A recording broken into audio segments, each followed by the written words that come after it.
এটা হলো কুমিল্লা জেলায় কুমিল্লা সিটি কর্পোরেশন পাশ দিয়ে বয়ে গেছে গোমতী নদী। সেই গোমতী নদীর পাড়ে এক অসাধারণ একটি স্থাপনা চোখে পড়ল।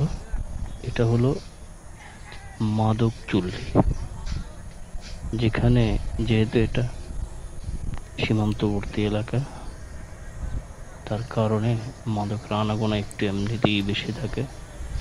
সেজন্য প্রশাসন যে মাদক অভিযান চালায়, সে মাদকগুলোকে নষ্ট করার জন্য এখানে মাদক চুল্লি বসানো হয়েছে।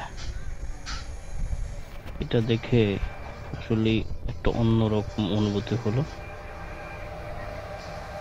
একটা অন্যরকম একটা উদ্বেগ, যার বাংলাদেশে আমার মনে হয় যা কখন হয়নি, এটাই প্রথম।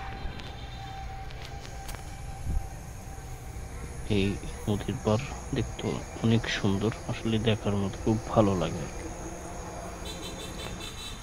প্রশাসনকে ধন্যবাদ জানাতেই হয়। এই যে